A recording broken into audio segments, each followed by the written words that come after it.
माता की।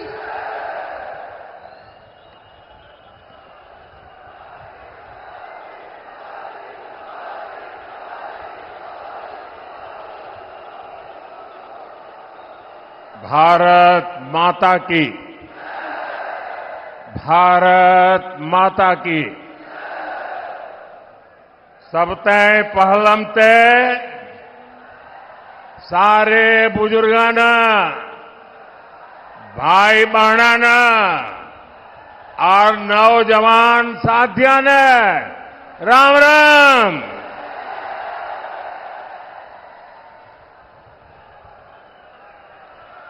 मैं सबसे पहले तो आप सबकी क्षमा मांगना चाहता हूं, क्योंकि हमारी पार्टी के यहां के साथियों ने ये जो पैंडल बनाया वो छोटा पड़ गया और इतने ही लोग बाहर धूप में तप रहे हैं। जो लोग धूप में तप रहे हैं उनको जो असुविधा हुई इसके लिए मैं क्षमा मांगता हूं, लेकिन मैं आपको विश्वास दिलाता हूं, आप ये जो तप कर रहे हैं ना, ये आपका तप बेकार नहीं जाने दूंगा, विकास करके लौटाऊंगा। साथियों, अग्रोहा धाम, गुरु जंबेश्वर, खाटू श्याम जी और माता भनभोरी भ्रामरी देवी को मैं सर झुका के प्रणाम करता हूं। ये राखी गढ़ी की धरती है। ये क्षेत्र देश प्रेम और प्रकृति प्रेम दोनों के लिए जो बलिदान दिए गए हैं उसको यहां के लोग आज भी स्मरण करके पूरी मानव जात को प्रेरणा देते हैं। यहां अंग्रेजों की क्रूर तोपों के भी जख्म है, तो यहां पेड़ों की रक्षा के लिए बिश्नोई समाज के तप और त्याग की मिसालें भी हैं। यहां के विकास में स्वर्गीय भजनलाल जी का भी बड़ा योगदान है, आज भी लोग याद करते हैं। और ये मेरा सौभाग्य रहा कि मुझे हरियाणा में काम करते हुए भजनलाल जी के काम को देखने का मौका मिला और चौधरी बंसीलाल जी के साथ काम करने का मौका मिला। और चौधरी बंसीलाल जी मुझे हमेशा कहते थे कि भाई देख, तेरा और मेरा विशेष नाता है। मैंने कहा क्या? और फिर वो मुझे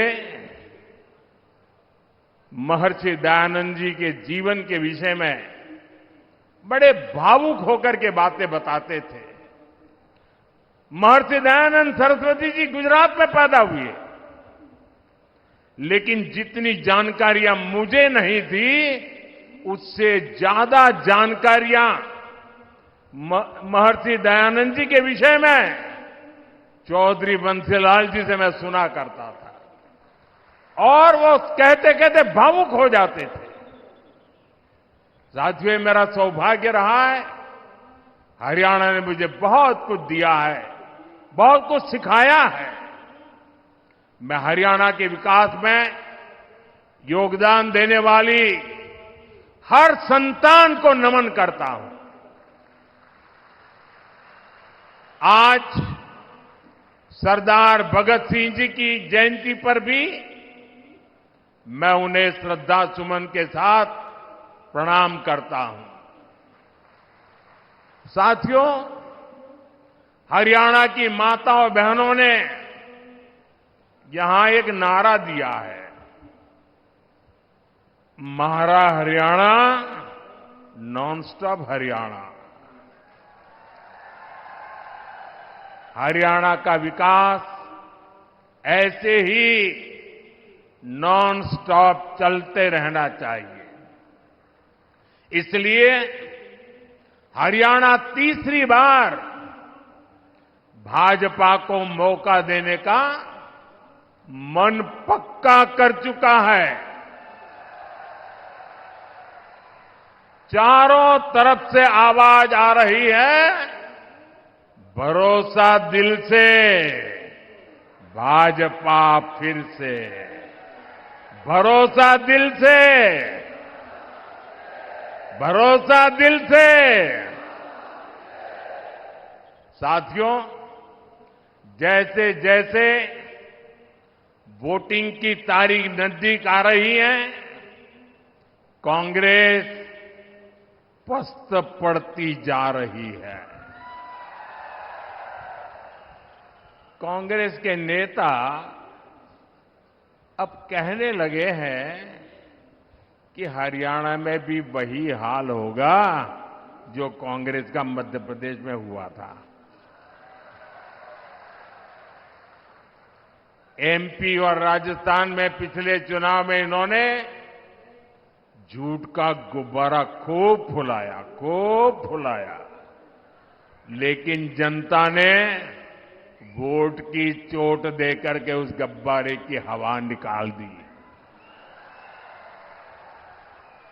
अब हरियाणा में भी यही होने जा रहा है। साथियों, कांग्रेस का ये हाल इसलिए होता है क्योंकि कांग्रेस देश की सबसे धोखेबाज और बेईमान पार्टी है। आप पड़ोस में देख लीजिए, हिमाचल में क्या हाल करके रखा है। चुनाव के दौरान हिमाचल की जनता को इन्होंने क्या क्या झूठ बोला, आप कल्पना नहीं कर सकते। अब सरकार बनने के बाद कांग्रेस ने अपने वायदों से पल्ला झाड़ लिया है। जनता कांग्रेस से कह रही है, क्या हुआ तेरा वादा?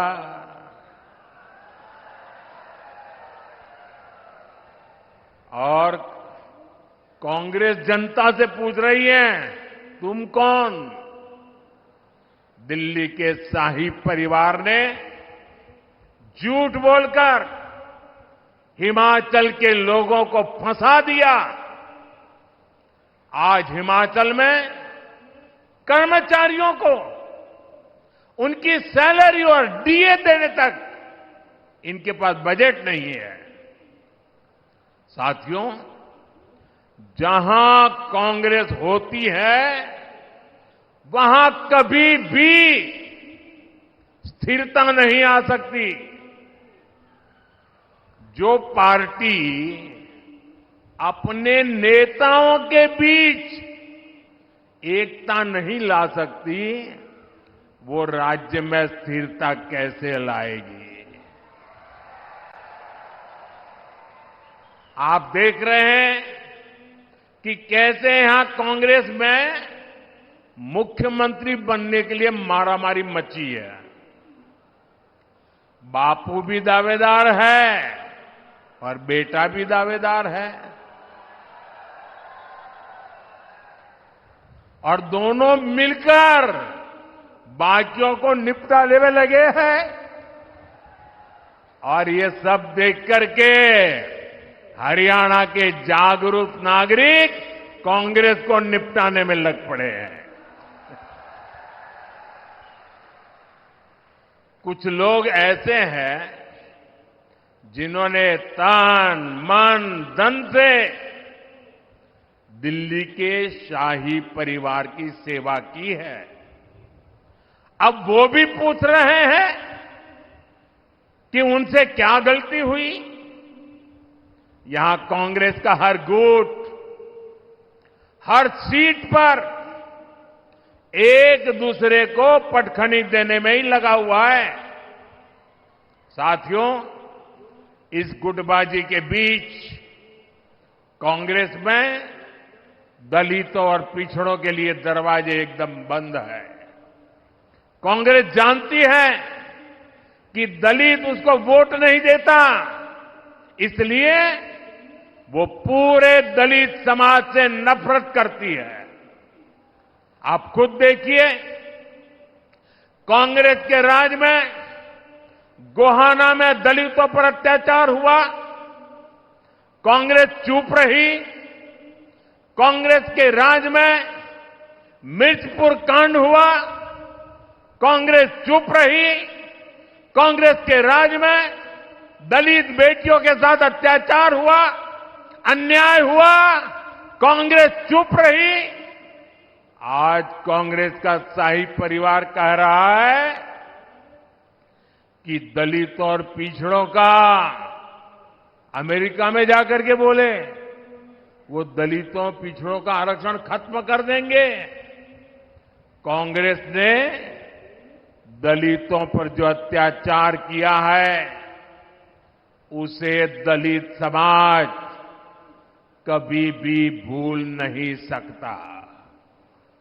इसलिए मैं हरियाणा में जहां भी गया, मैंने देखा कि कांग्रेस को कोई भी घुसने नहीं देता। साथियों, भाजपा सर्व समाज की भागीदारी सुनिश्चित कर रही है। हमारे मुख्यमंत्री सैनी जी सबको साथ लेकर आगे बढ़ रहे हैं। अब देखिए, हमारी सरकार ने हरियाणा के मुख्यमंत्री निवास का नाम कबीर कुटीर रखा है। यहां हिसार में ही दलित परिवारों में भी जो वंचित है, उनके बच्चों के लिए बने कबीर छात्रावास का फंड भी भाजपा ने बढ़ाया। भाजपा सरकार वंचितों को सिर्फ सहारा देती है, इतना नहीं, बल्कि उनके सपनों को उड़ान भी देती है। साथियों, जिनका कोई नहीं, जिनको कोई नहीं पूछता, मोदी उनको पूजता है।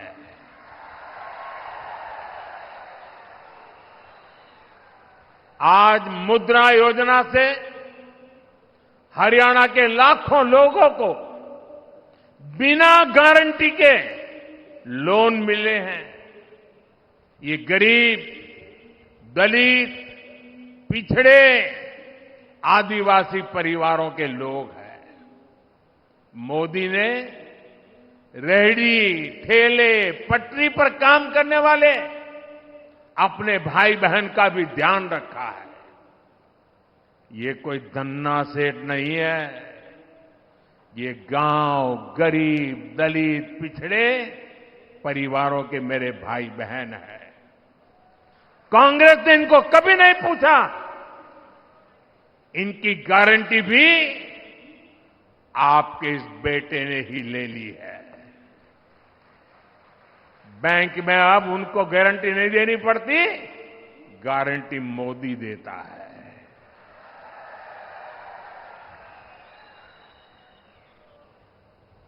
इनको भी पीएम स्वनिधि योजना से हजारों रुपए की मदद बिना गारंटी के बैंक से मिली है।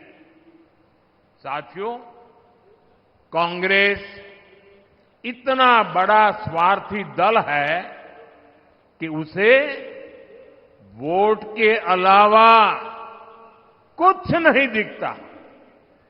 कांग्रेस ने किसानों को भी हमेशा वोट बैंक के रूप में ही देखा है। कांग्रेस ने हमेशा किसानों को पानी के लिए तरसाया है। जबकि भाजपा उनकी समस्याओं का समाधान कर रही है। मैं हिसार, सिरसा, भिवानी, फतेहाबाद के किसानों की समस्याओं को समझता हूं। हिसार के कुछ हिस्सों में जो सेम की समस्या आ रही है, उसकी जानकारी भी सरकार को है। इसका समाधान करने के लिए भी सरकार बनने के बाद प्रयास तेज किए जाएंगे। साथियों, कांग्रेस यहां किसानों के लिए बड़ी बड़ी बातें करती है, लेकिन आपको भूलना नहीं है, हुड्डा जी सरकार तो 2 रुपये के मुआवजे वाली सरकार थी। हर किसान को याद है ये 2 रुपया मुआवजे वाली सरकार।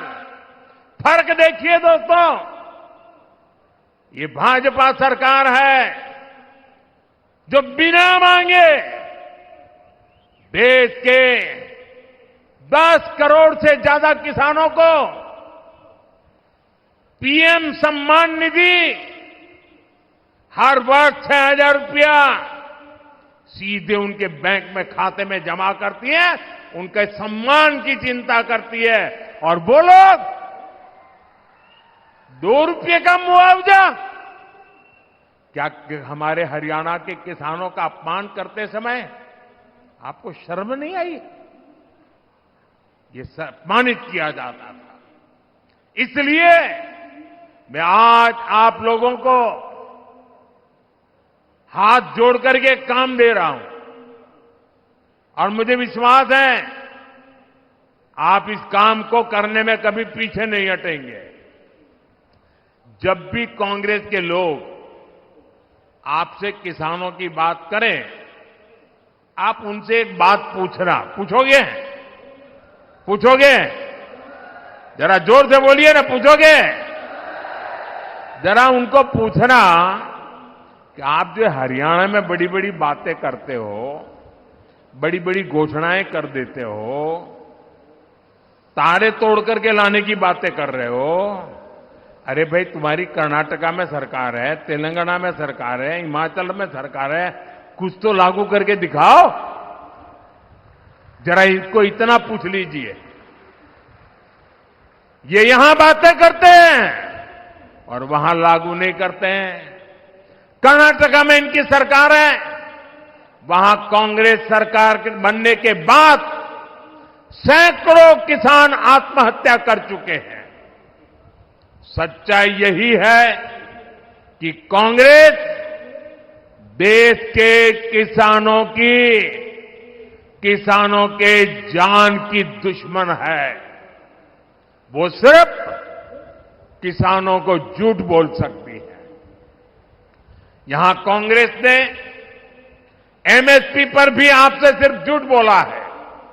सच्चाई यह है कि यहां भाजपा की सरकार 24 फसलों को एमएसपी पर खरीद रही है, जबकि कांग्रेस शासित राज्यों में इक्का दुक्का फसलें ही एमएसपी पर खरीदी जाती है। आप मुझे बताइए, ऐसी धोखेबाज कांग्रेस पर क्या हमारे किसान भरोसा कर सकते हैं क्या? हाथ ऊपर नहीं, मुंह से बोलिए। भरोसा कर सकते हैं क्या? साथियों, हरियाणा का भरोसा तो भाजपा पर ही है। बीते 1 दशक में भाजपा ने यहां विकास को नई गति दी है। यहां चारों तरफ चौड़ी सड़कों का जाल बिछाया गया है। आज 5 जोड़ी वंदे भारत ट्रेनें ये मेरे हरियाणा में चलती है। हिसार से रोहतक जाने के लिए हंसी हिसार रोहतक लेन लाइन शुरू कर दी गई है। इससे हिसार से रोहतक पहुंचने के लिए समय आधा हो गया है। साथियों, ये क्षेत्र अब एक बड़ा व्यापारिक केंद्र बनने की तरफ कदम बढ़ा चुका है।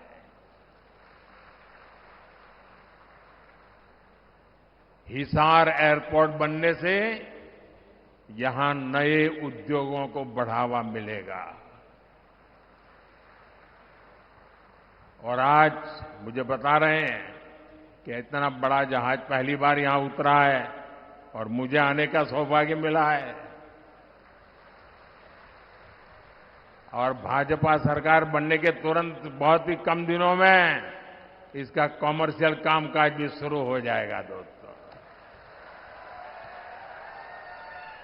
और इसका फायदा व्यापार उद्योग के साथ साथ यहां के किसानों को भी होने वाला है। अब किसानों की उपज आसानी से कम समय में विदेश निर्यात कर पाना संभव हो पाएगा।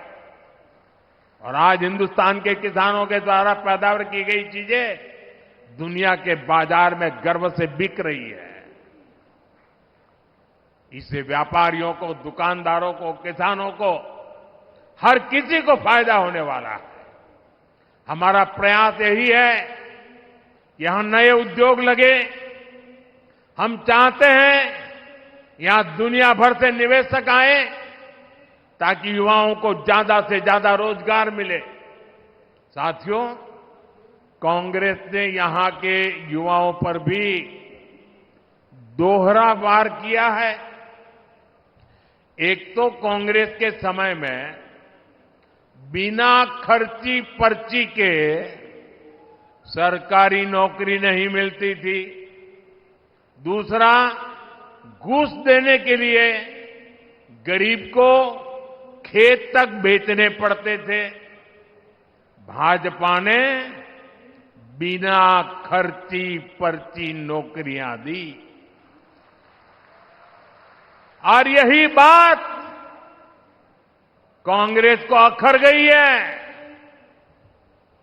इसलिए कांग्रेस की भर्ती रोको गैंग ने युवाओं को नौकरियां देने पर ब्रेक लगवा दिया। कांग्रेस की भर्ती रोको गैंग को इस चुनाव में मेरे सभी नौजवान उनको जरा सबक सिखाइए ताकि आपके भविष्य को ताला लगाने का पाप न करे।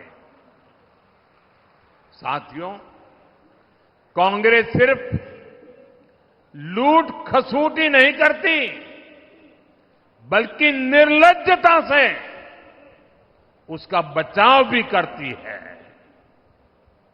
कांग्रेस के राज में कैसे दलालों और दामाद का ही बोलबाला था,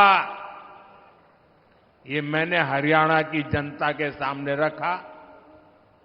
अगर किसी को पछतावा होता, किसी को अगर दो आंख की भी शर्म होती, तो वो हरियाणा की जनता से माफी मांगता।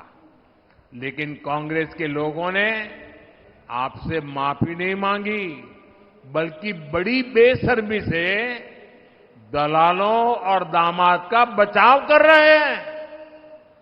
कांग्रेस के इस रवैये से नाराज होकर अब हरियाणा की जनता कांग्रेस के विरुद्ध खड़ी हो गई है। अब जनता खुद इनका कच्चा चिट्ठा बाहर निकाल रही है। आप भी देख रहे हैं कैसे हर रोज इनके समय के घोटालों के नए नए कागज सामने निकल करके आ रहे हैं।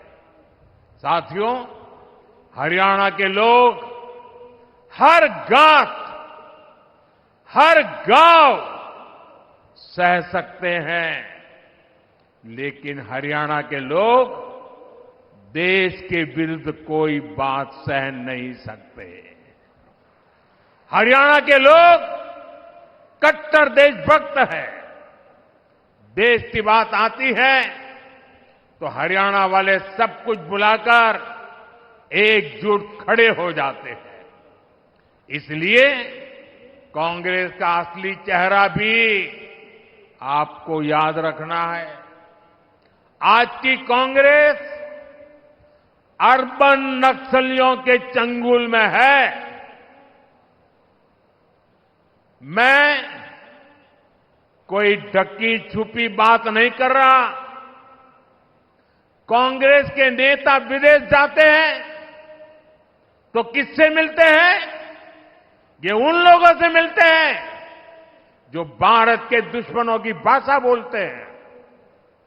कांग्रेस के इंटरनेशनल पार्टनर वो लोग हैं जो दुनिया भर में भारत को बदनाम करने में जुटे हैं। विदेश में जाकर कांग्रेस के नेता वही भाषा बोलते हैं जो भारत का बुरा चाहने वालों को पसंद आती है। आप भी सोचिए, आखिर क्यों पाकिस्तान कांग्रेस का समर्थन करता है? कांग्रेस की नीतियों को पाकिस्तान को पसंद आती है। साथियों, हरियाणा के लोगों को कांग्रेस के वादों इरादों से बहुत सावधान रहना है। कांग्रेस ने कहा है कि वो जम्मू कश्मीर में फिर से 370 वापस लाना चाहती है। कांग्रेस फिर से पत्थरबाजी और बम बंदूक को हवा देना चाहती है। जिन पत्थरबाजों ने हरियाणा के बेटे, फौजी बेटे जो वहां ड्यूटी कर रहे थे, वहां के पत्थरबाजों ने उनको लहूलुहान कर दिया। अब कांग्रेस ऐसे लोगों को रिहा कराना चाहती है। अब बताइए, ये अर्बन नक्सली कांग्रेस किसके साथ है? ऐसी कांग्रेस को हरियाणा का किसान, हरियाणा का नौजवान और हरियाणा की माताएं बहनें क्यों पसंद करेगी, क्यों वोट देंगी? साथियों, आज 28 सितंबर है। मैं आपको याद कराता हूं, 28 सितंबर की रात को ही हमने सर्जिकल स्ट्राइक की हुई थी। भारत ने आतंक के आकाओं को बता दिया था कि भारत अब घर में घुसकर मारता है। और कांग्रेस ने क्या किया था? कांग्रेस ने हमारी सेना से सर्जिकल स्ट्राइक के सबूत मांगे थे। यही कांग्रेस है जिसने हमारे सेनाध्यक्ष तक को गली का गुंडा कहा था। कांग्रेस ने हमारी सेना के बजाय दुश्मनों के झूठ पर विश्वास किया। क्या देशभक्त हरियाणा के लोग ऐसी कांग्रेस को बर्दाश्त करेंगे? साथियों, यही कांग्रेस है जिसने दशकों तक हमारे फौजी परिवारों को 1 रैंक 1 पेंशन नहीं दी। कांग्रेस सिर्फ 500 करोड़ रुपए दिखाकर झूठ बोलती थी कि 1 रैंक 1 पेंशन लागू करेगी। मैंने हरियाणा के रेवाड़ी से अपने सभी फौजी परिवारों को गारंटी दी थी कि प्रधानमंत्री बनते ही ओआरओपी लागू करूंगा। हमारी सरकार ओआरओपी 1 रैंक 1 पेंशन के 1,20,000 करोड़ रुपए से ज्यादा पूर्व फौजियों को दे चुकी है। यहां हरियाणा के 1.5 लाख पूर्व सैनिकों को भी 10,000 करोड़ रुपए से ज्यादा पैसे उनके खाते में जमा हो चुके हैं। 1 रैंक 1 पेंशन वो आरोपी उदाहरण है कि कांग्रेस कभी फौजियों का भला नहीं सोच सकती। साथियों, भारत में आज अगर सबसे बड़ा सांप्रदायिक दल कोई है तो वो सांप्रदायिक दल भी कांग्रेस पार्टी है। कांग्रेस की सांप्रदायिकता की सजा हरियाणा भी भुगत रहा है। कांग्रेस तुष्टीकरण के लिए ऐसी मानसिकता को बढ़ावा दे रही है जिससे हमारी बहन बेटियों पर हमले हो रहे हैं। आपने कांग्रेस के विधायक की धमकी जरूर सुनी होगी। वो कहता है कि कांग्रेस जीती तो लोगों को अपना घर-बार छोड़ना होगा। अभी ये आलम है,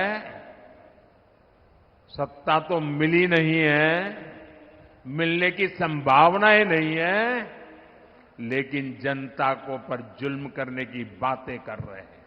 अगर ऐसे लोगों को सत्ता मिल गई तो क्या होगा, ये सोच करके भी रोंगटे खड़े हो जाते हैं। इसलिए हरियाणा के हर वोटर से मैं कहूंगा कि जब भी वोट डालने जाना तो ऐसी धमकियों को जरूर याद रखना। साथियों, हरियाणा की जनता और हरियाणा भाजपा के कार्यकर्ता एक साथ मिलकर विकास को नई गति देने के लिए तैयार है। ये मेरा सौभाग्य है कि मुझे बूथ स्तर के भाजपा कार्यकर्ताओं से पिछले दिनों उन सबसे बातचीत करने का अवसर मिला। 2 दिन पहले अनेक साथियों से मेरी चर्चा हुई। उनका आत्मविश्वास देखकर मेरा विश्वास और ज्यादा बढ़ गया है। मैं हरियाणा के सभी भाजपा कार्यकर्ताओं से भी कहूंगा, हरियाणा हांगे का प्रदेश है, पूरा हांगा ला दियो।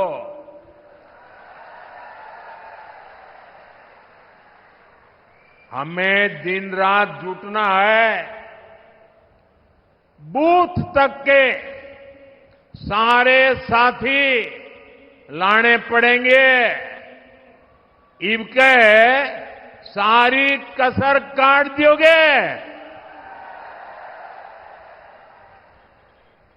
साथियों, चुनाव लोकतंत्र का इतना बड़ा उत्सव है, इसमें सभी कार्यकर्ताओं का साथ आना जरूरी है।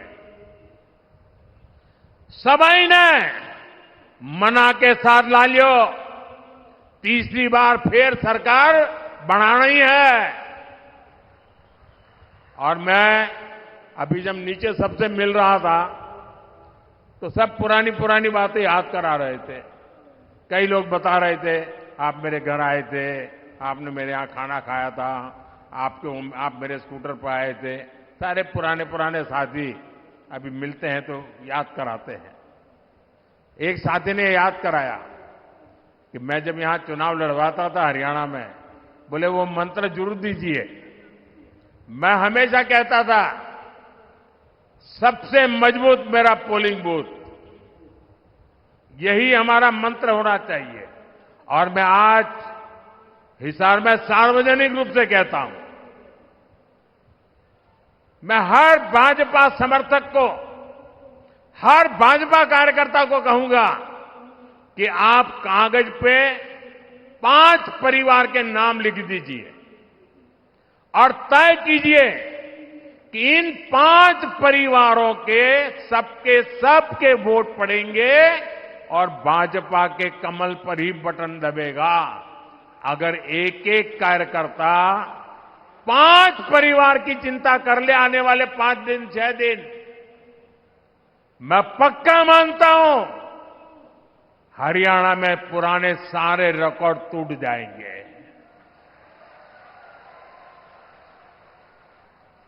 मैं एक बार फिर इतनी बड़ी संख्या में यहां आने के लिए आप सभी को धन्यवाद देता हूं।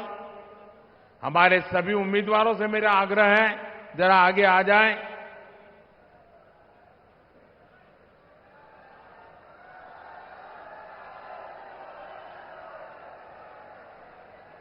आप सबके आशीर्वाद उनको मिले, ये प्रार्थना करने के लिए मैं आया हूं। मेरे साथ बोलिए, भारत माता की, भारत माता की, भारत माता की।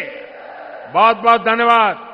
माननीय प्रधानमंत्री जी का बहुत बहुत आभार, बहुत बहुत धन्यवाद।